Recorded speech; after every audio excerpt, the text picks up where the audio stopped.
تو تم اپنے شوہر سے طلاق لے چکی ہو اور اسے آگاہ کیے بنا اپنے بچے کو بھی یہاں لے آئی ہو۔ فریال کی حیرت کی انتہا نہ رہی۔ کافی کا کیپ ٹیبل پر رکھتے وہ حیرت زدہ سی مستفسر ہوئی۔ اور کیا کرتی میں فری؟ میرے پاس اور کوئی راہ بچی ہی نہیں تھی۔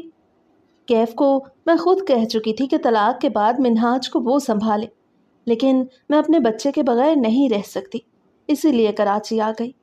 ثانیہ نے پرنم آواز میں اپنی گود میں تھامے بچے کو پیار کرتے کہا۔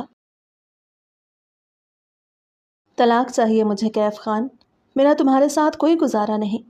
اس شادی میں نہ تمہاری مرضی شامل تھی نہ میری، اس رشتے کا انجام یہی ہونا تھا۔ ثانیہ نے اپنے سامنے بیٹھے کیف سے کہا، جو ہاتھ کی مٹھی بنائے لبوں پر ٹکائے اپنے سامنے رکھے طلاق کے کاغذات کو دیکھ رہا تھا۔ یہی فیصلہ ہے آخری تمہارا ثانیہ؟ کیف نے بے تاثر لہجے میں دوبارہ اس فیصلے پر اسے نظر ثانی کرنے کو کہا۔ میرا فیصلہ یہی ہے کیف، نہ مزید میں تمہاری زندگی برباد کر سکتی ہوں نہ اپنی۔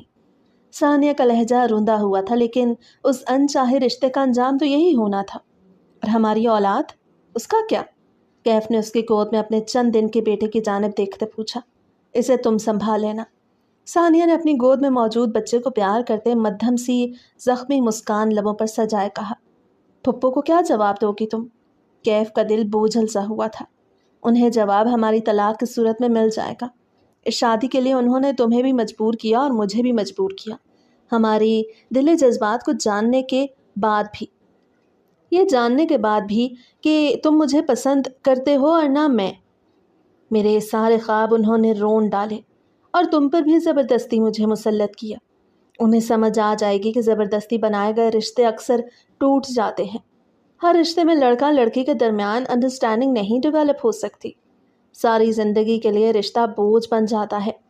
ثانیہ اپنی ماں کے اس فیصلے سے سخت نالاں تھی اور انہیں سمجھانے کے لیے یہ قدم بھی انتہائی ضروری تھا۔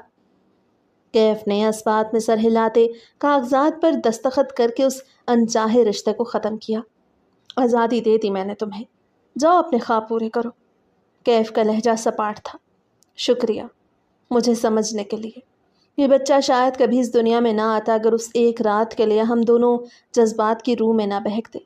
خیر، اب جو ہونا تھا ہو گیا۔ میں سچے دل سے تمہارے لیے دعا گو ہوں کہ تمہیں ایسی ہم سفر ملے جو تمہیں سمجھ سکے اور اس رشتے کو احسن طریقے سے نبھا سکے۔ دھیمے لہجے میں کہتے وہ اپنے بچے کو اپنے سینے سے لگائے دروازے کی جانب بڑھی۔ کہاں لے جا رہی ہو منہاج کو؟ کیف اسے جاتا دیکھ مستفسر ہوا۔ کل تمہارے حوالے کر دوں گی اسے، ایک رات کے لیے مجھے اس کے ساتھ وقت گزارنے دو۔ ثانیہ اس سے اجازت مانگتے اس کے سر کو خم دینے پر زیاد کو لیے کمرے سے نکلتی چلی گئی۔ اس کے جاتے ہی کیف نے اپنے بالوں میں ہاتھ پھیرتے واش روم کی جانب قدم بڑھائے۔ کندھوں پر بوجھ سان ٹھہرا تھا، تھکن بھی حد سے سوا تھی، جو اس وقت شاور کے نیچے ہی اتاری جا سکتی تھی۔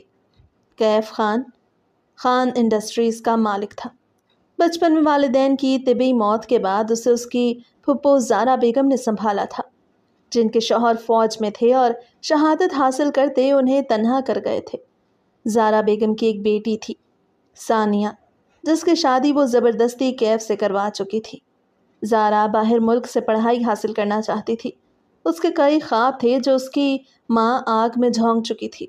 اسے کیف خان ایک آنکھ بھی نہیں بہاتا تھا، وجہ اس کی روبوٹک زندگی تھی۔ وہ جذبات سے عاری انسان تھا جو نہ خود احساسات اور جذبات رکھتا تھا نہ کسی دوسرے کے احساسات کی فکر کرتا تھا۔ وہیں کیف کو بھی ثانیہ نہ پسند تھی، وجہ اس کی زندگی سے بھرپور انداز تھا۔ وہ ہنستی کھیلتی لڑکی نہ اس کی ہم انداز تھی نہ اس کی پسند، لیکن زارا بیگم کے دباؤ میں آتے وہ دونوں یہ شادی کر گئے۔ مزاج میں زمین اور آسمان کا فرق ان کے درمیان کئی اختلافات کو جنم دے چکا تھا۔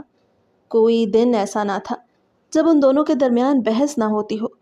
تقریباً 1 سال گزر جانے کے بعد بھی اس رشتے کو نبھانے کی تمام کوششیں کرنے کے بعد بھی ناکامی کا سامنا کرتے وہ دونوں ہی سمجھ چکے تھے کہ ان کا ایک ساتھ گزارا نہیں، اور آخرکار ایک انچاہے رشتے کا انجام علیحدگی ہی بنا۔ تو تم اپنے شوہر سے طلاق لے چکی ہو اور اسے آگاہ کیے بنا اپنے بچے کو بھی یہاں لے آئی ہو۔ فریال کی حیرت کی انتہا نہ رہی۔ کافی کا کپ ٹیبل پر رکھتے وہ حیرت زدہ سی مستفسر ہوئی۔ اور کیا کرتی میں فری؟ میرے پاس اور کوئی راہ نہیں بچی تھی، کیف کو میں خود کہہ چکی تھی کہ طلاق کے بعد منہاج کو وہ سنبھال لے، لیکن میں اپنے بچے کے بغیر نہیں رہ سکتی، اسی لیے کراچی آ گئی۔ ثانیہ نے پرنم آواز سے اپنی گود میں تھامے بچے کو پیار کرتے کہا۔ ریلیکس ثانیہ، تم فکر نہیں کرو، تم جب تک چاہو یہاں رہ سکتی ہو۔ فریال اپنی جگہ سے اٹھتے ثانیہ تک آتے اس سے بغل گیر ہوتے بولی۔ زیادہ دن نہیں ٹھہرنا فریال، میں ابھی جا کر اپنا ویزا لے آؤں گی، پھر جلد پاکستان چھوڑ جاؤں گی۔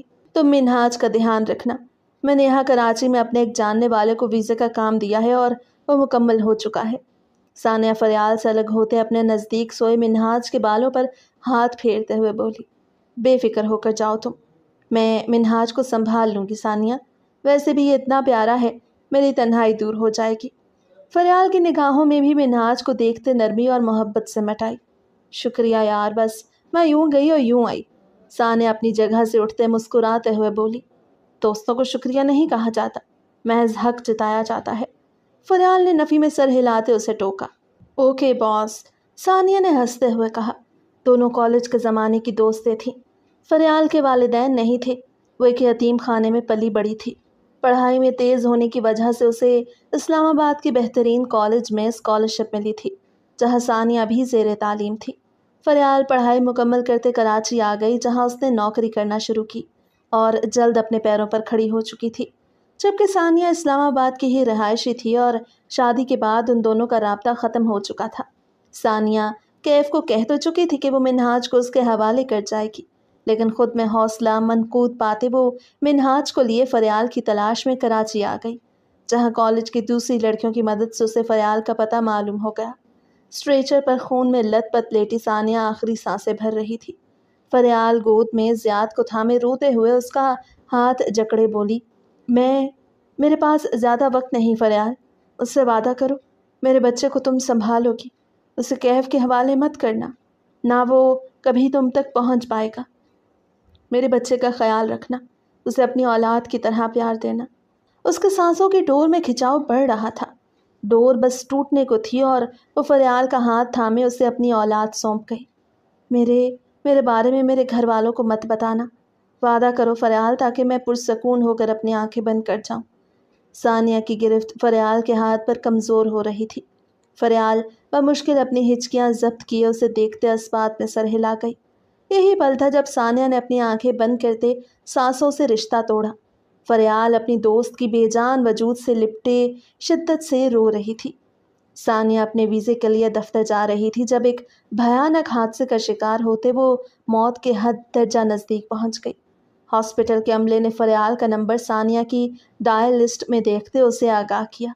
وہ جو منہاج کے ساتھ مصروف تھی، یہ قیامت خیز خبر سنتے فوراً ہاسپٹل چلی آئی۔ اس کی دوست اسے چھوڑ گئی، لیکن اسے اپنی نشانی اور ایک وعدے میں باندھ گئی۔ 5 سال بعد کراچی کے پوش علاقے میں قائم اس چھوٹے سے اس بنگلے کا لاؤنج اس وقت کہکہوں سے گونج رہا تھا۔ 5 سالہ منہاج فرش پر دراز تھا اور فریال اس کے پیٹ پر گدگدی کرتے اس کی ہنسی پر ہنستے اسے چٹا چٹ چوم رہی تھی۔ کچن میں کام کرتی بھی اماں مسکراتی نظروں سے یہ منظر دیکھ رہی تھی۔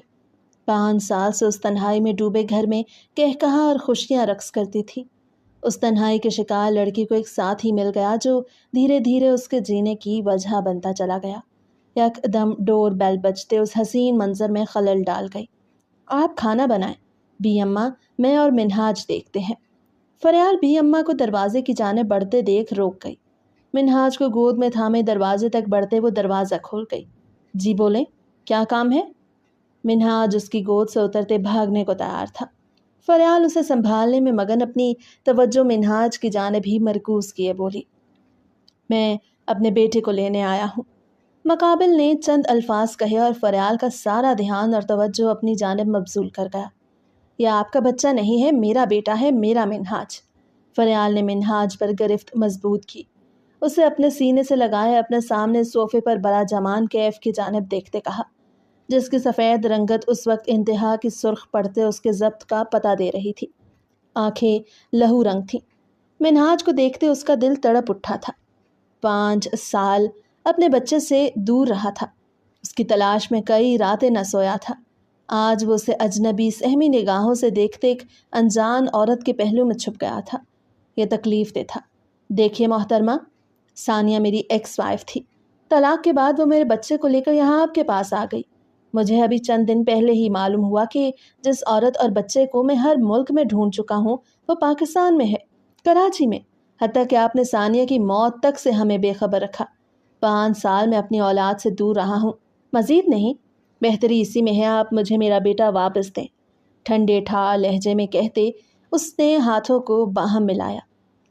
فریال کو یوں لگا مانو وہ اس کے سینے سے دل نکالنے کی بات کر رہا ہو۔ ثانیہ نے مجھ سے وعدہ کیا تھا کہ اس کی موت کے بارے میں کسی کو نہ بتایا جائے، اور یہ میرا بیٹا ہے منہاج، اسے 5 سال میں نے پالا ہے۔ ثانیہ اسے میرے حوالے کر گئی تھی، اس کا آپ سے کوئی تعلق نہیں۔ پچھلے 5 سال سے آپ احمقوں کی طرح ملک ملک ثانیہ کی تلاش کرتے پھر رہے ہیں، یہ آپ کا مسئلہ ہے، میرا نہیں۔ یہاں سے چلے جائیے کیف خان، میں اپنا بیٹا کسی صورت آپ کے حوالے نہیں کروں گی۔ فریال کا طیش اور خوف سے برا حال تھا۔ یہ شخص اس کے جینے کی وجہ کو اس سے دور کرنے آیا تھا۔ اس کا دل کیا کہ اس شخص کو دھکے دے کر گھر سے باہر نکال پھینکے۔ کیف کے ماتھے پر شکنوں کا جال بچھایا۔ اس لڑکی کی ہڈ دھرمی اس کے خون میں ابال پیدا کر رہی تھی۔ وہ تڑپ رہا تھا اپنی اولاد کو سینے سے لگانے کے لیے۔ اگلے ہی پل وہ اپنی جیب سے چیک بک نکالے شیشے کی میز پر پھینک گیا۔ فریال نے تعجب سے میز پر پڑی چیک بک کو دیکھا۔ اپنی من مرضی کے مطابق جتنی چاہے قیمت لکھو۔ 5 سال میرے بچے کو پالنا، اس کا خیال رکھنا، اس سے محبت کرنے کی قیمت۔ کیف خان کا سپاٹ لہجہ زہر کی مانند اس کی سماعتوں میں اترا تھا۔ اپنی دولت اور پیسوں کا بھرم آپ کہیں اور دکھائیں، میری منہاج کے لیے محبت اور توجہ کا کوئی مول نہیں۔ میں انتہائی مہذب انداز سے کہہ رہی ہوں، آپ میرے گھر سے چلے جائیں، اس سے پہلے کہ میں تمیز بھلا بیٹھوں اور دھکے دے کر آپ کو یہاں سے نکالوں۔ صوفے سے کھڑے ہوتے وہ دروازے کی جانب اشارہ کرتے سپاٹ لہجے میں بولی۔ کیف نے ہاتھوں کی مٹھیاں بھینچے فریال کی جانب دیکھا۔ میں بہت تحمل سے بات سنبھالنے آیا تھا، لیکن میرے خیال سے آپ ایسا نہیں چاہتی، تو اب مجھے دوسرا طریقہ اپنانا ہی پڑے گا۔ زیاد میرا بیٹا ہے، اسے میرے پاس ہی آنا ہے، ایسے نہ صحیح تو قانونی طور پر۔ میں نہیں چاہتا کہ آپ عدالت کی سیڑھیاں چلیں، لیکن خیر، اگلی ملاقات کورٹ میں ہوگی۔ فریال کی گود میں موجود منہاج کو محبت پاش نگاہوں سے دیکھتے وہ جس قدر مشتعل تھا اس قدر سنجیدگی سے کہتے وہاں سے نکلتا چلا گیا جہاں 5 سال اس نے انتظار کیا۔ وہی چند دن اور، لیکن منہاج نے اس کے پاس آنا ہی تھا، اور یہ طے تھا۔ فریال اس کے جاتے ہی ڈھہے جانے والے انداز میں صوفے پر بیٹھتے منہاج کو اپنے سینے میں بھینچ گئی۔ وہ اس کی سگی ماں نہیں تھی۔ عدالت و پہلی سنوائی پر ہی منہاج کو کیف کے حوالے کر جاتی اور وہ پھر سے خالی ہاتھ رہ جاتی۔ اس کی آنکھوں سے بھل بھل آنسو بہتے منہاج کے چہرے پر گرنے لگے۔ دل 5 سال کے طویل عرصے کے بعد پھر عزیز جان چیز کے کھو جانے سے ڈر رہا تھا۔ ماما، رونا نہیں، میں کہیں نہیں جاؤں گا۔ وہ معصوم بچہ ان کی تمام باتیں سمجھ تو نہیں پایا، لیکن اپنا بار بار ذکر ہوتا دیکھ، اپنی ماما کو روتا دیکھ، وہ اپنی سمجھ بوجھ کے مطابق کہتے فریال کے آنسو صاف کر گیا۔ میں آپ کو کہیں جانے بھی نہیں دوں گی، فریال اس کے ننھے سے ہاتھ تھامے بھیگے لہجے میں کہتے اپنے لبوں سے اسے لگا گئی۔ ایک طرف کھڑی ہی اماں بھی خود کو قصوروار سمجھنے لگی۔ وہ جس طرح ان دونوں کو خوش دیکھ رہی تھی، انہیں لگا مانو ان کی نظر لگ گئی ہو۔ کمرہ عدالت میں اس وقت منہاج کے رونے کی آوازیں گونج رہی تھیں۔ فریال کے وکیل اور کیف کے وکیل نے جرا کی، جس کے بعد منہاج سے پوچھا گیا کہ اسے کس کے ساتھ رہنا ہے، اور وہ لمحے کی دیر کیے بنا فریال کے سینے سے لپٹتے رونے لگا۔ یہ ماحول اسے خوف زدہ کر رہا تھا، اور وہ اپنی محفوظ پناہ گاہ میں چھپتے آنسو بہا رہا تھا۔ ماما، میں کہیں نہیں جاؤں گا، یہ انکل گندے ہیں، مجھے آپ سے دور لے جائیں گے، وہ فریال کے سینے میں منہ چھپائے روتے ہوئے بولا۔ فریال نے سرخ بھیگے نگاہوں کا ارتکاز کیف کی جانب کیا، جو جبڑے سختی سے بھینچے منہاج کو دیکھ رہا تھا۔ جج صاحب، جو آج ہی فیصلہ سنانے لگے تھے، یہ منظر دیکھتے کشمکش کا شکار ہوئے۔ منہاج، ریلیکس ہو جاؤ بیٹا، ماما آپ کو کہیں نہیں جانے دیں گی، خاموش ہو جاؤ میرا بچہ۔ فریال کی نگاہوں سے آنسو برسنے کو تیار تھے، لیکن وہ منہاج کو خاموش کروا رہی تھی۔ فیصلہ کل سنایا جائے گا۔ جج صاحب نے ایک نظر فریال اور منہاج پر ڈالتے وکیل صاحب کی جانب متوجہ ہوتے اپنا آرڈر پاس کیا۔ کیف اپنے ماتھے کو رگڑ گیا۔ اسے جلد از جلد منہاج کو لیتے اسلام آباد واپس جانا تھا۔ مزید دوری اپنی اولاد سے برداشت کرنا اس کے بس سے باہر ہو رہا تھا۔ فریال اپنے وکیل کے ہمراہ منہاج کو لیے باہر نکلتی چلی گئی اور ان کی تقلید میں ہی کیف اور اس کا وکیل بھی۔ منہاج ادھر آؤ، میں آپ کا بابا ہوں بیٹا۔ کمرہ عدالت سے نکلتے ہی کیف مزید ضبط نہ کرتے منہاج کو پکار گیا۔ فریال نے منہاج کو لیے اس سے دوری بنائی، گویا ڈر ہو کہ وہ اسے چھین کر نہ لے جائے۔ آپ اچھے نہیں ہیں، نہ آپ بابا ہیں، آپ نے میری مما کو رلایا، منہاج رندھی آواز میں کہتے فریال کی گردن میں منہ چھپا گیا۔ فریال کے لبوں پر طنزیہ مسکان نے اپنی چھاپ دکھلائی اور کیف خان کو اپنی ضبط کی تنابیں ہلتی ہوئی محسوس ہوئیں۔ دونوں کے وکیل ان دونوں سے کچھ دوری پر کھڑے محو گفتگو تھے۔ چہرے پر پریشانی رقص کر رہی تھی اور انہیں محو گفتگو دیکھ ان سے زیادہ پریشان وہ دونوں تھے۔ نہ جانے کیا گفتگو ان کے درمیان ہوئی تھی، دونوں انجان تھے، لیکن ان کے قریب آنے کے بعد انہوں نے جو کہا وہ بات دونوں کو 240 وولٹ کا جھٹکا ضرور دے گئی تھی۔ میں کسی صورت یہ نکاح نہیں کروں گی، نہ میں یہ نکاح کروں گا۔ وہ دونوں بیک وقت یک زبان ٹیبل پر ہاتھ مارتے اپنی جگہ سے اٹھتے تقریباً چیخے تھے، اور پھر دونوں نے لب بھینچے، سلگتی نگاہوں سے ایک دوسرے کی جانب دیکھا، جبکہ سامنے موجود ان کے وکیل ایک دوسرے کی جانب بچارگی سے دیکھ رہے تھے۔ نہ جانے کون سی منحوس گھڑی تھی جب ان دونوں کے کیس لیے تھے۔ وہ افسردگی سے سوچتے اس منحوس گھڑی کو کوسنے لگے۔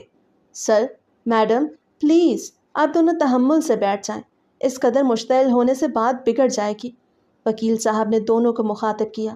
دونوں میں بیک وقت ایک گہری سانس بھرتے اپنی اپنی جگہ سنبھالی۔ آپ دونوں کو یہ نکاح ہر حال میں کرنا ہوگا، کیونکہ نہ ہی آپ منہاج کو کیف کے حوالے کرنا چاہتی ہیں، نہ ہی کیف منہاج کو آپ کے پاس رہنے دے سکتے ہیں۔ ایسے میں آپ دونوں اگر نکاح کر لیتے ہیں تو دونوں کو ہی منہاج سے دستبردار نہیں ہونا پڑے گا۔ جج صاحب نے کل فیصلہ سنانا ہے، اور جہاں تک ہمیں لگتا ہے وہ منہاج کا فریال کے ساتھ پیار اور اپنائیت دیکھتے یہ فیصلہ بھی دے سکتے ہیں کہ منہاج عدالت کی سرپرستی میں 18 برس کی عمر تک چائلڈ ہوم میں رہے، اور پھر اس کے بعد اس کا فیصلہ ویلڈ مانا جائے گا۔ اسی لیے بہتر یہی ہے کہ آپ دونوں 18 سال اس سے دور رہنے کے بجائے نکاح کرتے ایک ساتھ رہیں۔ وکیل صاحب نے بیچ کی راہ نکال کر ان کے سامنے رکھی، ساتھ جج کے متوقع فیصلے سے بھی آگاہ کیا۔ میں کسی صورت اس گھمنڈی شخص سے نکاح نہیں کروں گی جو پیسوں کے بل بوتے پر کسی کو بھی ڈرا دھمکا کر اپنا کام نکلوانا جانتا ہو۔ فریال لال بھبوکا چہرہ لیے دانت پیستے انتہائی ناپسندیدگی سے بولی۔ ایکسکیوز می مس، آپ کس گمان میں جی رہی ہیں؟ مجھے بھی آپ جیسی بد اخلاق اور بد زبان عورت اپنی زندگی میں قبول نہیں۔ کیف اس کی زبان کے جوہر پر بھنا اٹھا تھا۔ بھلا یہ لڑکی کس غلط فہمی کا شکار تھی؟ آپ دونوں بعد میں لڑ لیجیے گا، پہلے اپنے بڑے اور برباد ہونے کا ثبوت دیتے ہماری بات سن لیجیے، وکیل صاحب ان سے زیادہ بلند آواز میں چیخے۔ وہ دونوں اپنی عمر سے کئی گنا چھوٹے بچوں کی مانند آپس میں لڑ رہے تھے۔ مس فریال، منہاج آپ کا بایولوجیکل بیٹا نہیں۔ فریال کا وکیل جو اتنی دیر سے خاموش تھا فریال سے مخاطب ہوا۔ لیکن 5 سال پالا ہے میں نے اسے۔ فریال کا لہجہ یکدم بھیگ گیا۔ آخر وہ کیسے منہاج کو خود سے جدا کر سکتی تھی؟ کیف اس کی بات پر ہاتھوں کی مٹھیاں بھینچ گیا۔ اور مسٹر کیف، اس نے آپ کے ساتھ جانے سے بھی انکار کر دیا ہے۔ کیف کو کچھ بولتے دیکھ وکیل صاحب اسے بھی خاموش کروا گئے۔ اس سے پہلے کہ جج صاحب اسے کسی چائلڈ ہوم بھیج دیں، آپ دونوں کو ہی اس سے دستبرداری اختیار کرنی پڑ جائے، ایک دوسرے سے نکاح کر لیں۔ کم از کم آپ دونوں تو منہاج کے ساتھ رہ سکیں گے، اور دونوں کو ایک ہمسفر بھی مل جائے گا۔ ویسے بھی آپ دونوں ایک دوسرے کے ساتھ جچتے بھی ہیں۔ وکیل صاحب بات کے اختتام میں 32 دانتوں کی نمائش کرتے بولے۔ Shut up. وہ دونوں جو انتہائی سنجیدگی سے ان کی بات سن رہے تھے، ان کی آخری بات پر پھر یک زبان بولے۔ وکیل صاحب گڑبڑا سے گئے۔ مجھے کچھ وقت چاہیے، فریال سنجیدگی سے کہتی گراؤنڈ میں کھیلتے منہاج کی جانب بڑھ گئی۔ منہاج سے کچھ دوری پر رکتے وہ اسے محبت پاش نگاہوں سے دیکھے گئی۔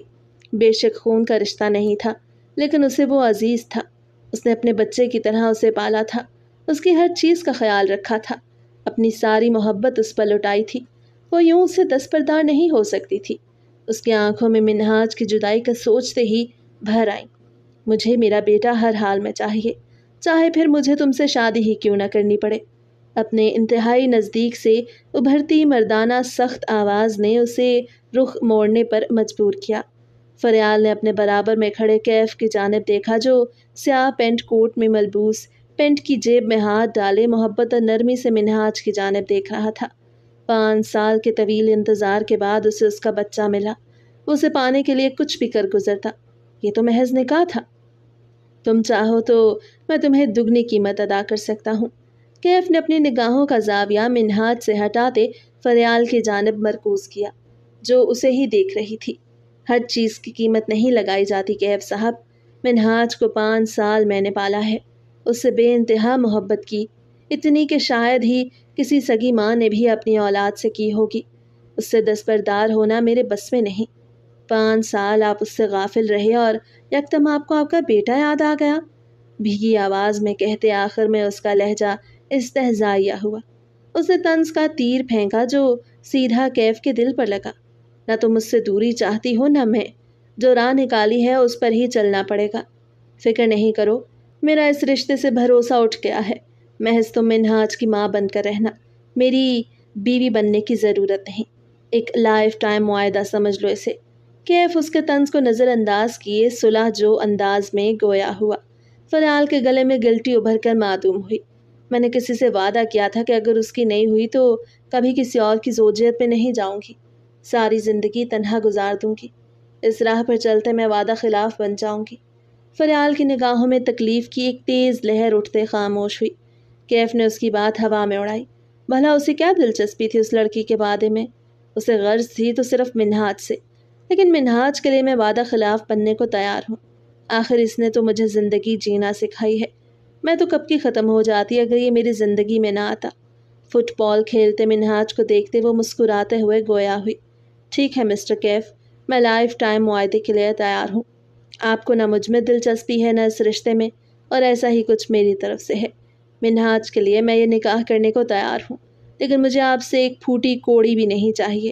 اس معاہدے میں کچھ شرائط ہیں جو آپ کو ماننی ہوگی۔ فریال نے ایک گہرا سانس فضا کے سپرد کرتے حامی بھرنے کے ساتھ ساتھ اپنی شرائط کا ذکر بھی چھیڑا۔ کیسی شرائط؟ کیف نے ماتھے پر بل ڈالے پوچھا۔ شرائط یہ ہے کہ اس نکاح کے بعد اپنا خرچہ میں خود اٹھاؤں گی، مطلب جاب کروں گی، اور جیسے کہ منہاج کی والدہ میں ہوں اور اس کے بارے میں سب کچھ جانتی بھی میں ہوں، تو منہاج کے حوالے سے آپ کو میری بات ماننی ہوگی۔ اور تیسری شرط یہ، وہ روانی سے کہتے کہتے آخر میں تھمی تھی۔ شرط ہی ایسی تھی کہ اسے تھوڑا وقفہ لینا پڑا۔ کیا؟ کیف نے بھویں ریز کیے پوچھا۔ آپ میرے نزدیک نہیں آئیں گے۔ فریال اپنی بات کہتے اپنا رخ بدل گئی۔ یہ بات تھی ہی اس قدر خفت زدہ کہ وہ اپنی سفید رنگت میں سرخیاں شامل ہونے سے روک نہیں پائی۔ منہاج کی بویں ہنوز تنی ہوئی تھیں، چہرے کے تاثرات سپاٹ تھے۔ مجھے تم میں قطعی دلچسپی نہیں، اور جس انسان میں دلچسپی نہ ہو اس کے قریب جانا تو دور کی بات ہے، ہم کلام ہونا بھی میری ذات پر گراں گزرتا ہے۔ جلدی آ جاؤ تاکہ اس جھنجھٹ سے جان چھڑواتے میں اپنے بچے کو اپنے گھر واپس لے جا سکوں۔ فریال کے کان کے نزدیک جھکتے وہ تضحیک آمیز لفظوں کا اظہار کرتے فریال کے کچھ کہنے سے پہلے ہی وہاں سے واک آؤٹ کر گیا۔ فریال نے دانت پیستے ہاتھوں کی مٹھیاں بھینچے اس شخص کی پشت کو خون خوار نگاہوں سے تکا۔ کیا اب میں اپنے بیٹے کو تھام سکتا ہوں؟ آپ کی کرم نوازی کے سبب وہ مجھے اپنا باپ ماننے سے بھی انکاری ہے۔ کیف کے طنز پر صبر کے گھونٹ بھرتی وہ منہاج کی جانب متوجہ ہوئی۔ کچھ دیر پہلے وہ دونوں کورٹ میرج کے ذریعے رشتہ ازدواج میں بن چکے تھے، اور اب کیف خان منہاج کو تھامنے کے لیے تڑپ اٹھا۔ اس کا 5 سالہ بچہ اسے غصے سے گھور کر دیکھ رہا تھا، صرف اور صرف اس عورت کی وجہ سے جس کا اس کا کوئی خونی رشتہ بھی نہیں تھا۔ منہاج، یہ آپ کے بابا ہیں، جائیں بابا سے بات کریں۔ گھٹنوں کے بل منہاج کے سامنے بیٹھتے وہ اس کے بال سمیٹتے گویا ہوئی۔ منہاج نے نفی میں سر ہلایا۔ یہ بابا نہیں ہیں، انہوں نے کل گھر میں آپ کو رلایا ماما، اور پھر آج بھی ہمیں یہاں لے آئے۔ یہ اچھے نہیں ہیں، اگر یہ بابا ہوتے تو پہلے آ جاتے اور آپ کو بھی نہ رلاتے ماما۔ منہاج معصومیت سے کہتے اپنی ناپسندیدگی کا احساس اور اپنی فریال کے لیے محبت اور حساسیت بھی واضح کر گیا۔ کیف کا دل کیا اپنا سر کسی دیوار پر دے مارے۔ 5 سال بعد اسے اس کی اولاد ملی، اور وہ بھی یوں کہ وہ اپنے ہی باپ سے خفا تھی۔ بابا اور ماما کی چھوٹی سی لڑائی ہو گئی تھی، اس کے بعد بابا باہر ملک چلے گئے منہاج، ناراض ہو کر۔ اب آئے ہیں وہ، اور انہوں نے مجھ سے معافی بھی مانگی ہے نا کیف؟ فریال نے باتوں کو گھماتے آخر میں آنکھیں پٹ پٹاتے کیف کی جانب دیکھتے اس کی حامی چاہی۔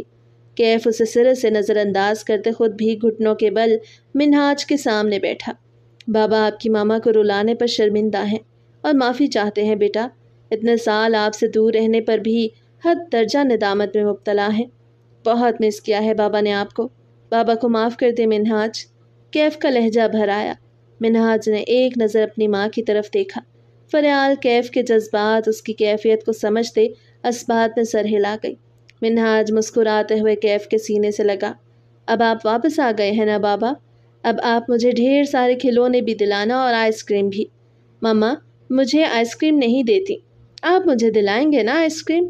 اس کی فرمائش سنتے کیف مسکرا گیا، جبکہ فریال نے اسے گھور کر دیکھا جو باپ کے آ جانے کے بعد اس کی محبت کو بھولتے اب اپنے باپ سے اس کی شکایت کر رہا تھا۔ آپ جو بولیں گے بابا وہ دلائیں گے آپ کو۔ کیف نے اس کی عارض کو چومتے اسے اپنی گود میں اٹھائے کہا۔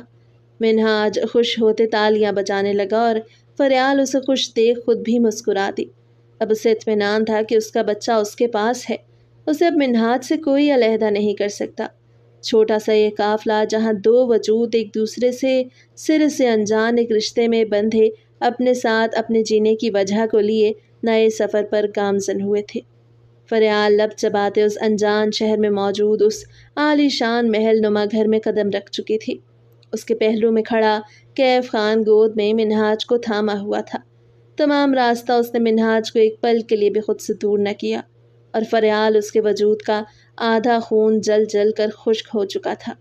ممتاز، کیف کی بھاری مردانہ آواز لاؤنج میں گونجی اور اگلے ہی پل درمیانی عمر کی ایک ملازمہ ان کی سمت تقریباً دوڑتی ہوئی آئی۔ میم کو کمرے میں لے جاؤ، کیف نے حکم صادر کیا۔ فریال نے ملازمہ سے توجہ ہٹائے اس کی جانب مبذول کی۔ منہاج، فریال کے پکارنے پر وہ اس کی انکہی بات کا مطلب سمجھتے منہاج کو اسے تھما گیا۔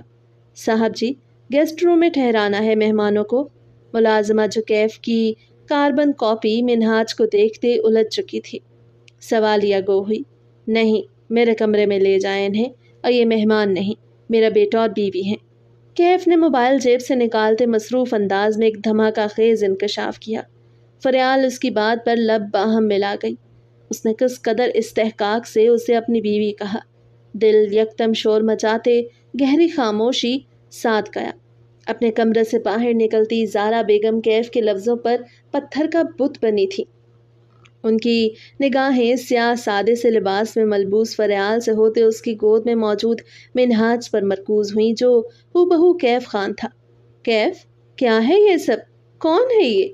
تم تو منہاج کو لینے گئے تھے۔ زارا بیگم تیز قدم اٹھاتے اس تک آتے حیرانگی اور بے یقینی کے ملے جلے تاثرات لیے گویا ہوئیں۔ کیف جو اس وقت ان سوال جواب سے بچنا چاہتا تھا اپنا ماتھا انگوٹھے کی مدد سے رگڑ گیا۔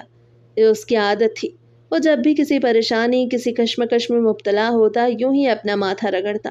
پھپھو، بعد میں بات کرتے ہیں۔ کیف نے ان کے سوالات کو ٹالنا چاہا۔ نہیں، مجھے ابھی جواب دو کیف، آخر تم کسے اپنی بیوی بنا کر لائے ہو گھر میں؟ تم منہاج کو لینے گئے تھے لیکن تم میری بیٹی کی جگہ کسی اور کو دے گئے کیف۔ زارا بیگم ہذیانی سی ہو اٹھی تھی۔ پھپھو، یہ ثانیہ کی دوست فریال ہے اور میرا بیٹا 5 سال ان کے پاس رہا۔ 5 سال انہوں نے اسے پالا ہے، پیار دیا ہے، اور وہ اب ان کے بغیر ایک لمحہ نہیں رہ سکتا۔ ایک نہ ایک دن مجھے آگے بڑھنا ہی تھا۔ منہاج کے لیے مجھے فریال سے شادی کرنی پڑی۔ فریال سے شادی کرنے کی وجہ محض میرا بیٹا ہے پھپھو۔ کیف نے مختصر لفظوں میں انہیں سمجھانا چاہا لیکن وہ بھڑک اٹھی تو اس لڑکی نے اپنی دوست کے شوہر کو ہی پھانس لیا۔ شرم چھو کر نہیں گزرتی ایسی لڑکیوں کو۔ ہمارا بچہ ہمارے پاس آ گیا ہے کیف، طلاق تو اسے، ابھی اسی وقت واپس جائے گی یہ جہاں سے آئی ہے۔ زارا بیگم کے حقیر الفاظ فریال کو طیش اور خفت میں مبتلا کر گئے تھے۔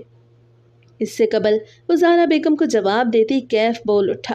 پھپھو، بات کو بڑھائیں نہیں، سچ کو قبول کرنا سیکھیں۔ فریال اب میری بیوی ہے اور طلاق میں کسی صورت نہیں دوں گا۔ آپ کو یہ رشتہ قبول کرنا ہوگا۔ کیف کا لہجہ سرد ہوا۔ وہ اس وقت شدید تھکن کا شکار تھا اور اب پھپھو کے الفاظ، ان کی بے جا ضد اسے سخت ناگوار گزری تھی۔ زارا بیگم دھک سی رہ گئیں اس کے جواب پر۔ اس نے آج تک ان کی کوئی بات رد نہیں کی تھی لیکن آج وہ ان کے حکم کو رد کر گیا تھا۔ میں اس رشتے کو کبھی قبول نہیں کروں گی کیف، میں اپنی بیٹی کی جگہ کسی عورت کو نہیں دے سکتی۔ زارا بیگم طیش میں آتے بلند آواز میں کہتی اپنے کمرے کی جانب بڑھ گئیں۔ آپ جائیں، منہاج کو آرام کرنا چاہیے، وہ تھک گیا ہوگا۔ کیف نے ساکن کھڑی اپنا غصہ پیتی فریال سے کہا۔ فریال منہاج کو لیتے ملازمہ کی تقلید میں آگے بڑھ گئی اور کیف زارا بیگم کے کمرے کی جانب۔ پورا گھر ہی پاگل ہے، بھتیجا گھمنڈی اکڑو اور مغرور انسان ہے، وہیں پھپھو بھی ہو بہو اس جیسی ہے، کسی کو بھی حقیر جانتے کچھ بھی کہہ دو۔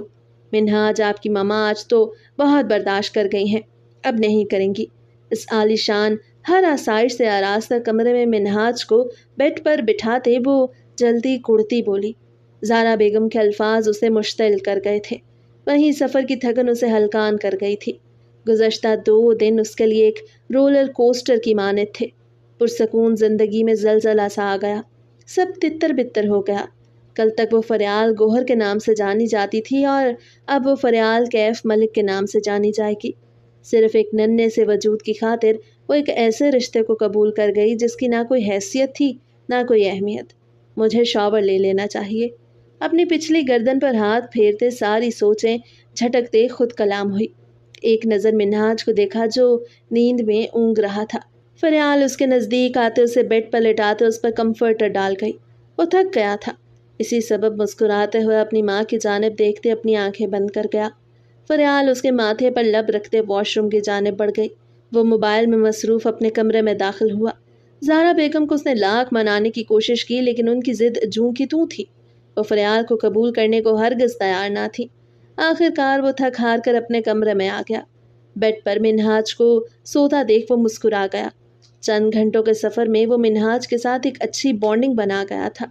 کمرے میں موجود گلاس وال کو کھلا دیکھ وہ فریال کی موجودگی وہاں تصور کرتے اپنے دھیان میں واش روم کا دروازہ کھول گیا اور اگلے ہی پل اس کی آنکھیں آخری حد تک پھیلی، رنگت میں سرخیاں نمایاں ہوئیں، جبکہ فریال پتھر کا بت بنی اپنی جانب یک تک دیکھتے کیف کو دیکھ رہی تھی۔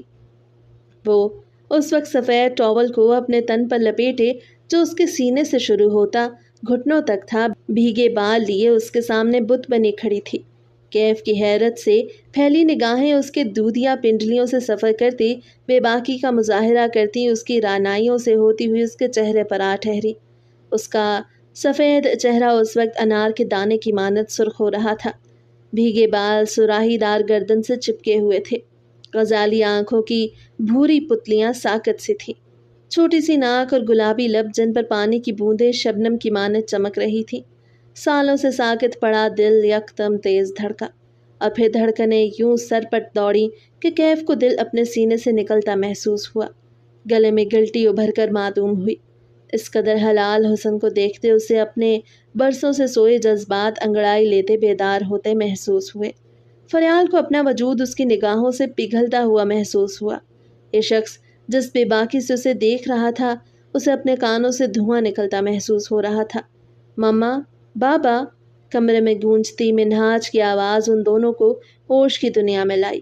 کیف ہڑبڑاتے ہوئے واش روم کا دروازہ بند کرتے گہرا سانس بھرتے اپنے چہرے پر ہاتھ پھیر گیا۔ بے شرم، بے لحاظ، گھمنڈی انسان۔ فریال نے ہوش میں آتے اسے لاتعداد القابات سے نوازا جو دروازے کے پاس کھڑے کیف کی سماعتوں تک بآسانی رسائی کر گئے۔ کیف اپنے جبڑے بھینچے نفی میں سر ہلاتے منہاج کی جانب بڑھا جو آنکھیں مسل رہا تھا۔ اپنے تاثرات پر قابو پائے وہ بھیگے بالوں کو تولیے سے سکھاتے واش روم سے باہر نکلی۔ بیڈ پر منہاج کے ساتھ دراز کیف کو نظر انداز کرنے کی بھرپور کوشش کی۔ کیف جو منہاج کے ساتھ کھیلنے میں مصروف تھا محض ایک نظر اس لڑکی کے سرخ چہرے پر ڈالتے اپنی دھڑکنوں کو تیز رفتاری سے دھڑکتا محسوس کرتے اپنا دھیان منہاج کی جانب مبذول کر گیا۔ اس لڑکی کو دیکھتے ہی کچھ پل پہلے کا ہوش ربا منظر آب و تاب سے نگاہوں کے سامنے لہرایا تھا۔ یہاں بیڈ پر سو جاؤ، میں صوفے پر سو جاؤں گا، اس کی جانب دیکھنے سے گریز برتتے سنجیدگی سے کہتے وہ بیڈ سے اٹھنے لگا، جب منہاج نے اس کا ہاتھ تھامتے اسے روکا۔ بابا، آپ بھی ہمارے ساتھ یہاں سو جائیں۔ منہاج کی فرمائش ان دونوں کو نروس کر گئی۔ بے ساختہ دونوں نے ایک دوسرے کی جانب دیکھا۔ بھوری شرم و حیا اور خفگی کا تاثر لی آنکھیں جذبات سے آری سیاہ نگاہوں سے ٹکرائیں اور اگلے ہی پل دونوں نگاہیں پھیر گئے۔ آپ سو جائیں بیڈ پر، مجھے کوئی اعتراض نہیں۔ فریال اپنے لہجے کی کرواہٹ پر قابو پائے منہاج کے نزدیک آتے اس کے ساتھ دراز ہوئی۔ منہاج کو اپنے سینے سے لپٹائے وہ کمفرٹر خود پر ڈالتے، منہاج کی گردن میں منہ چھپاتے، اس کے پیٹ پر ہاتھ رکھتے اپنی نگاہیں موند گئی۔ یہ صورتحال دونوں کے لیے نئی اور نروس کردہ تھی۔ کچھ پل پہلے جو لمحات ان دونوں کے درمیان حائل ہوئے تھے وہ ان دونوں کو ہی خفت میں مبتلا کر گئے۔ کیف نے اپنی داڑھی پر ہاتھ پھیرتے ایک نظر فریال کے چہرے پر ڈالی اور پھر اپنے کپڑے لیے واش روم کی جانب بڑھ گیا۔ کچھ دیر بعد ہی وہ سفید ٹی شرٹ اور بلیک ٹراؤزر میں ملبوس بھیگے بالوں میں ہاتھ پھیرتے کمرے کی لائٹس بند کرتے منہاج کے پہلو میں آ بیٹھا۔ نیند میں غرق منہاج کے ماتھے پر لب رکھتے وہ بے اختیاری میں آگے بڑھ کر فریال کے عارض پر بھی اپنے لب رکھ گیا۔ اگلے ہی پل وہ اپنے سر کو جھٹکتے تمام باتیں پشت پر ڈالے اپنی جگہ دراز ہوتے اپنی آنکھیں موند گیا۔ آج دل سکون میں تھا کیونکہ اس کی اولاد اس کے نزدیک تھی، اس کے پاس۔ میرے ساتھ چل رہی ہو تم؟ منہاج کو اسکول چھوڑ کر میں تمہیں تمہارے آفس ڈراپ کر دوں گا۔ وہ اسے اس قدر ہڑبڑاہٹ میں مبتلا تیار ہوتا دیکھ اسے پیشکش کر گیا۔ 1 مہینہ گزر چکا تھا۔ فریال کو کراچی میں موجود ایک فرم میں جاب مل گئی تھی اور آج اس کا پہلا دن تھا جبکہ منہاج کا اسکول بھی شروع ہو چکا تھا۔ فریال جو اپنے بیگ میں اپنا ضروری سامان رکھ رہی تھی، سر اٹھائے اس کی جانب متوجہ ہوئی جو براؤن پینٹ کوٹ پہنے تیار کھڑا تھا۔ شکریہ، پر میں چلی جاؤں گی۔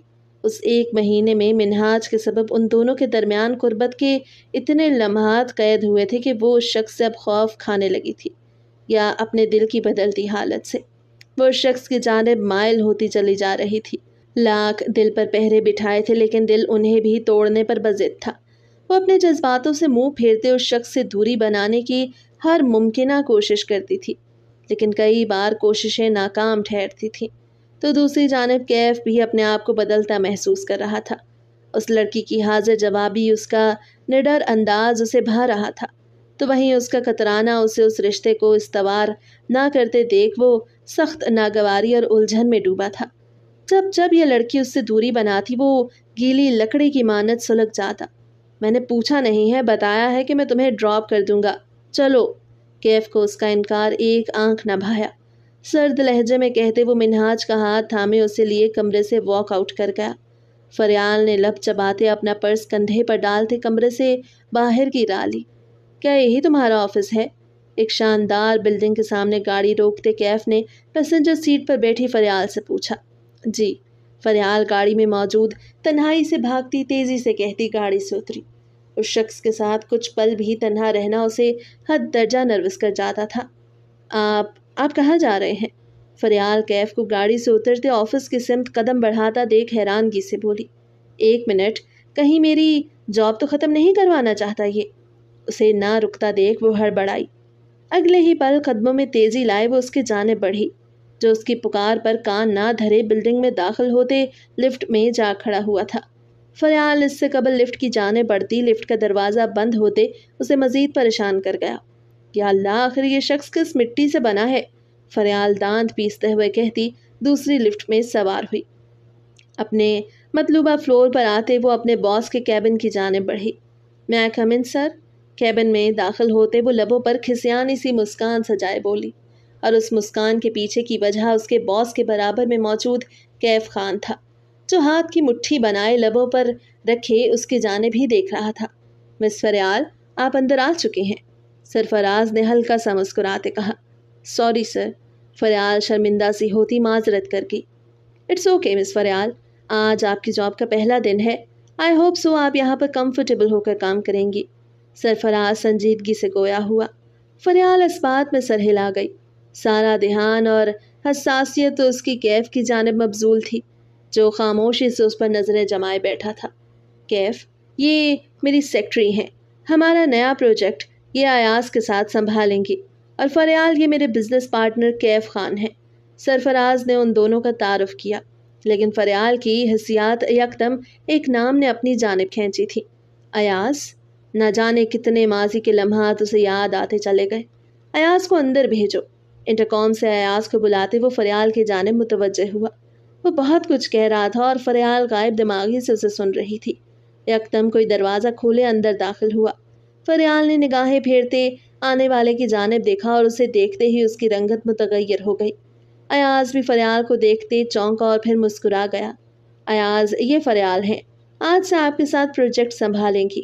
سرفراز کے کہنے پر ایاز سر کو خم دے گیا۔ یہ اچھی بات ہے سر، فریال اور میں بہت اچھے دوست بھی ہیں، کام کرنے میں آسانی ہوگی۔ کیوں فریال؟ ایاز نے مسکراتے ہوئے کہتے فریال سے تصدیق چاہی۔ ہاں، فریال گویا یکدم ہوش میں آئی تھی۔ چلے یہ تو پھر اچھی بات ہے۔ ایاز آپ فریال کو تمام تفصیلات سے آگاہ کر دیں۔ سرفراز کے کہنے پر ایاز سر کو خم دیتے گم سم کھڑی فریال کو لیے آفس سے نکلتا چلا گیا۔ کیف کے ماتھے پر شکنیں نمودار ہوئیں۔ ایاز نام پر فریال کا چونکنا، اس کی غائب دماغی، اس کی رنگت کا متغیر ہونا، وہ سب اس کی زیرک نگاہیں نوٹ کر چکی تھی۔ ایاز کا مسکرا کر فریال سے بات کرنا ایک تیز دھار چاقو کی مانند دل میں چبھا تھا۔ سرفراز اس سے کچھ کہہ رہا تھا اور اس کی سوچوں کے سارے دھاگے فریال کی ذات میں الجھ چکے تھے۔ وہاں ہوتے ہوئے بھی وہاں نہ تھا۔ مجھے کچھ ضروری کام یاد آ گیا ہے سرفراز، میں تم سے بعد میں ملتا ہوں۔ یکدم اپنی جگہ سے اٹھتے کہتے وہ سرفراز کا جواب سنے بغیر وہاں سے نکلتا چلا گیا۔ تو تم نے شادی کر لی فریال؟ لفٹ کی جانب بڑھتے قدم ایاز کی آواز پر تھمے تھے۔ وہ نہ چاہنے کے باوجود رکتے فریال اور ایاز کی جانب متوجہ ہوا۔ ان دونوں کو ساتھ کھڑا دیکھ اسے ناگواری کی لہر اپنے وجود میں دوڑتی محسوس ہوئی۔ ہاں، اور میں بہت خوش ہوں۔ تم بھی تو آگے بڑھ گئے تھے نا؟ فریال نے مسکراتے کہا۔ اور یہ بھی سچ تھا، اس شادی سے، اس نکاح سے وہ مطمئن اور خوش تھی۔ بے شک اس شخص نے اس رشتے کو قبول کرنے سے انکار کیا تھا، لیکن اس کا ساتھ فریال کے لیے ناگوار نہ تھا۔ وہ ایاز کے پوچھنے پر اپنی شادی کی بابت بتا گئی، یہ بھی کہ اس کا 5 سالہ بچہ بھی ہے۔ اور تمہارا وعدہ؟ اس کا کیا فریال؟ تم تو کہتی تھی میرے علاوہ تم کسی کی نہیں ہوگی۔ ایاز کے لہجے میں طنز کی آمیزش شامل تھی۔ یونی کے زمانے میں ان دونوں کے درمیان ایک رشتہ رہ چکا تھا اور اس رشتے کا نام محبت تھا۔ وعدے تو تم نے بھی کئی توڑے ہیں ایاز، بہتر یہ نہیں کہ کام پر دھیان دیا جائے؟ فریال کے جوابی طنز نے ایاز کو خاموش کیا، جبکہ ان کے عقب میں کھڑے شخص کے سینے میں آگ سی دہک اٹھی۔ لمحے کے 1000ویں حصے میں اسے یاد آیا کہ فریال نے اس سے ایک وعدے کا ذکر کیا تھا۔ اس وعدے کا تعلق اس شخص سے تھا۔ یہ شخص اس کی بیوی کا ماضی تھا۔ اس کی بیوی اس شخص سے محبت کرتی تھی، تبھی تو اسے کوئی فرق نہ پڑا تھا اس بے نام رشتے میں بندھنے سے۔ تبھی فریال کو اس کی بیگانگی اور نظر اندازی تکلیف نہیں دیتی تھی۔ اس نے کئی بار سنا تھا، عورت اپنی زندگی میں شامل ہوتے مرد کی توجہ ہمیشہ خود پر چاہتی ہے، وہ اپنے ہم سفر کی بے اعتنائی برداشت نہیں کر سکتی۔ لیکن یہاں اس لڑکی نے خود سے بھی پہل نہ کی تھی اس رشتے کو قبول کرتے استوار کرنے کی۔ کئی تلخ سوچیں اس کے دماغ پر حاوی ہوتے اسے اشتعال میں مبتلا کر گئیں۔ اگلے ہی پل وہ لمبے ڈک بھرتا وہاں سے نکلتا چلا گیا۔ اگر کچھ پل مزید وہاں رکتا تو شاید کچھ کر گزرتا۔ وہ رات گئے گھر واپس آئی۔ کام کا پہلا ہی دن اس قدر ٹف ہوگا اسے امید نہیں تھی۔ اپنی پچھلی گردن کو سہلاتے اس نے کمرے کا دروازہ کھولا۔ کمرے میں قدم رکھتے ہی وہ ٹھٹک کر رکی۔ کمرہ اندھیرے میں ڈوبا تھا۔ وہ کچھ بھی دیکھنے سے قاصر تھی۔ ایاز ہی ہے وہ جس سے وعدہ خلافی کی تم نے۔ اپنے انتہائی نزدیک سے گونجتی بھاری مردانہ سرد آواز اسے خوف زدہ کر گئی۔ فریال نے دل پر ہاتھ رکھتے گہرے سانس بھرتے اپنے چہرے پر سانسوں کی تپش محسوس کی۔ کیف؟ خوف زدہ آواز میں کیف کو پکارا۔ جواب دو۔ ایاز ہی وجہ ہے کہ تم اس رشتے کو آگے نہیں بڑھا پائی نا؟ اس رشتے کو استوار کرنے کی کوشش کی۔ میں نے کہا یہ رشتہ محض مجبوری ہے، تم نے مان لیا۔ میں نے کہا کہ تم صرف منہاج کی ماں ہو، میری بیوی نہیں، تو تم نے وہ بھی مان لیا۔ تمہیں میری بے اعتنائی، میری بیگانگی سے رتی برابر فرق نہیں پڑا۔ بیویاں تو شوہروں کی توجہ حاصل کرنے کے لیے ہر ممکنہ حد تک کوشش کرتی ہیں۔ سام کی مانند رینگتا اس کا ہاتھ فریال کی کمر کے گرد لپٹا۔ فریال سانسیں روکے اپنے کان کے نزدیک اس کی سرد سرگوشی سنتے اس کے لفظوں پر بے یقین ہوئی۔ آپ کو بھی تو کوئی فرق نہیں پڑتا تھا اس سب سے، پھر اب کیوں؟ فریال نے اپنی کمر پر بے باکی سے اس کے ہاتھوں کو سفر کرتا محسوس کیا۔ تھوک نگلتے ہوئے پوچھا۔ پہلے نہیں پڑتا تھا، لیکن اب پڑ رہا ہے۔ مجھے میرے سوالات کا جواب چاہیے فریال کیف خان۔ اس ایک ماہ میں تم میری قربت سے کیوں بھاگتی رہی؟ کیا ایک ماہ تمہارے دل میں میرے لیے جذبات نہیں پیدا کر سکا؟ یا میں یہ کہوں کہ میری بیوی اب بھی ایاز سے محبت کرتی ہے؟ اس کا لہجہ سلگتا ہوا تھا، سانسیں دہکی ہوئی تھیں۔ فریال اس کی آخری بات پر تڑپ اٹھی۔ میں اس سے محبت نہیں کرتی۔ بے شک یہ رشتہ ایک مجبوری میں بندھا تھا۔ لیکن آپ کے نکاح میں آتے ہی میں اس شخص کے لیے تمام جذبات اپنے دل سے نکال چکی تھی۔ اس کی کوئی جگہ نہیں میرے دل میں۔ فریال نے تڑپتے ہوئے وضاحت دی۔ محبت اس سے نہیں تو پھر مجھ سے ہے، جواب دو۔ کیوں تم پھر مجھ سے دوری بنائے پھرتی رہتی ہو؟ کیوں تم نے میرے دل میں اپنی جگہ بنانے کی کوشش نہیں کی؟ کیوں مجھ سے کبھی اپنا حق نہیں مانگا فریال؟ اس کے پاس آج ڈھیروں سوال تھے جن کے جواب وہ چاہتا تھا، کیونکہ آپ پہلے ہی دن مجھے کہہ چکے تھے کہ آپ کو مجھ میں دلچسپی نہیں۔ پھر میں نے اپنے قدموں کو روک لیا، اپنے دل پر تالا مار لیا۔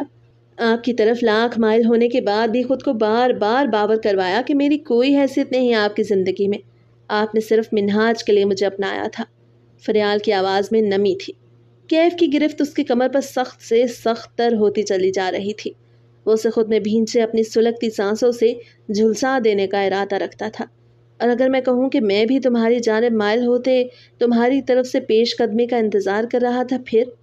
کیف اس کے بے حد نزدیک تھا، اس حد تک کہ وہ اس کی سانسوں کی مہک تک کو محسوس کر پا رہا تھا۔ تو میں کہوں گی کہ غلطی آپ کی ہے۔ عورت اپنی نسوانیت اور پندار کا مان رکھتے قدم آگے بڑھانے سے ڈرتی ہے۔ مرد پر واجب ہے کہ وہ عورت سے اظہار محبت کرے، اسے پانے کی کوشش کرے۔ فریال نے شکوہ کیا۔ تو سمجھ لو میں اپنی غلطی پر شرمندہ ہوں۔ یہ رشتہ منہاج کے سبب بننا تھا، لیکن اب اس رشتے میں میرا دل مداخلت کر گیا ہے۔ مجھے تم ایاز کے ساتھ برداشت نہیں ہوئی۔ ایسی آگ سینے میں دہک اٹھی جو محض تمہارے لمس سے بجھ سکتی ہے۔ محبت کے دعوے نہیں کروں گا، لیکن تم میرے لیے اب ضروری ہو۔ میں اس رشتے کو آگے بڑھانا چاہتا ہوں۔ ایک احساس سے عاری انسان ہوں جس کے دل میں اب محض تمہارے لیے جذبات جنم لینے لگے ہیں۔ یہ رشتہ استوار کرنے میں تمہارا ساتھ چاہتا ہوں۔ اب میں یہ کہہ سکتا ہوں کہ میرے بیٹے کے ساتھ ساتھ میں بھی تمہارے بغیر نہیں رہ سکتا۔ یہ اظہار محبت نہ تھا، لیکن وہ اپنے لفظوں سے اس کی اہمیت اور اپنے ارادے بتا گیا تھا۔ فریال کی آنکھیں تیزی سے نم ہوئیں۔ وہ جو اپنی دلی کیفیت سے خائف تھی اس شخص کے لفظوں پر اطمینان محسوس کرنے لگی۔ جو احساسات وہ محسوس کر رہی تھی وہ مقابل بھی محسوس کرتا تھا۔ میں اس رشتے کو دل و جان سے اپنانے اور استوار کرنے کو تیار ہوں کیف۔ محبت کا دعویٰ میں بھی نہیں کروں گی، ہاں لیکن یہ ضرور کہوں گی کہ آخری سانس تک آپ کی وفادار رہوں گی۔ میرا ماضی جو بھی رہا ہو، میرا حال، میرا مستقبل صرف آپ ہیں کیف۔ فریال نے اندھیرے میں ہاتھ آگے بڑھاتے اس کے عارض کو چھوتے نم آواز میں کہا، اور کیف خان اس لڑکی کے لفظوں سے اپنے سینے میں جلتی آگ کو مدھم ہوتا پاتے اس کے پھولوں سے نازک وجود کو اپنی باہوں میں اٹھائے بیڈ کی جانب بڑھتے اس پر حاوی ہوا۔ فریال اندھیرے میں اسے دیکھ نہیں پا رہی تھی، لیکن اس کی خمار سے بھاری ہوتی سانسیں اپنے قریب سے قریب تر محسوس کرتے وہ اپنی آنکھیں موند گئی۔ کیف نے سائڈ ٹیبل پر رکھا لیمپ جلاتے اس کے حسین شرم سے سرخ پڑتے چہرے کی جانب دیکھا اور اگلے ہی پل اس کے لبوں پر جھکتے اس کی سانسیں اپنے سینے میں اتارنے لگا۔ فریال بے ساختہ اس کی شرٹ مٹھیوں میں جکڑتے اس کی شدت بھرے لمس کو محسوس کرنے لگی، اور وہ ہر گزرتے پل کے ساتھ شدت پسند ہوتا اس کے اور اپنے درمیان حائل تمام پردوں کو گراتے اس کی اور اپنی جان ایک کر گیا۔ دونوں ان حسین مدہوش کن لمحوں میں کھوتے ایک دوسرے کی ذات میں گم ہوتے چلے گئے۔ آج ثانیہ کی برسی تھی۔ گھر میں قرآن خوانی کا اہتمام کیا گیا۔ فریال ہر کام اپنے زیر نگرانی کرا رہی تھی، کبھی کیف کو سنبھالتی تو کبھی منہاج کو۔ اسے یوں اپنا بھولے ہر ذمہ داری بخوبی نبھاتے دیکھ زہرا بیگم اپنے رویے پر جی بھر کر شرمندہ ہوئی تھی۔ ان کی طبیعت اب ناساز رہنے لگی تھی اور فریال ان کی ہر تلخ بات بھلائے ان کا خیال رکھتی تھی۔ انہوں نے کبھی اسے اپنے رشتوں سے غافل ہوتا نہیں دیکھا تھا۔ شدید پچھتاوے تھے جو اب ان کے سکون کو غارت کرتے انہیں ڈسنے لگے تھے۔ فریال اس وقت وہ لاؤنج کے صوفے پر برا جامان تھی، ساتھ ہی منہاج اور کیف بھورے رنگ کی شلوار قمیض میں ملبوس بیٹھے تھے۔ کچھ دیر بعد ہی قرآن خوانی کا آغاز ہونا تھا۔ فریال ان کے پکارنے پر فوراً ان کی جانب متوجہ ہوئی۔ کیف نے بھی ان کی جانب دیکھا۔ جی پھپھو، کچھ چاہیے آپ کو؟ فریال نے سارے کام چھوڑے ان پر دھیان دیا۔ معافی چاہیے بیٹے تم سے، اور کیف سے بھی۔ ثانیہ سے تو میں ہر روز معافی مانگتی ہوں۔ میں نے ہمیشہ اس کے خوابوں کو توڑتے اس کے ارمانوں کو کچلا اور اس پر اپنے فیصلے مسلط کیے۔ اسے ایک ایسے رشتے میں باندھا جس میں نہ اس کی خوشی تھی نہ اس کی رضا شامل تھی، اور اس رشتے کا انجام کیا ہوا؟ علیحدگی۔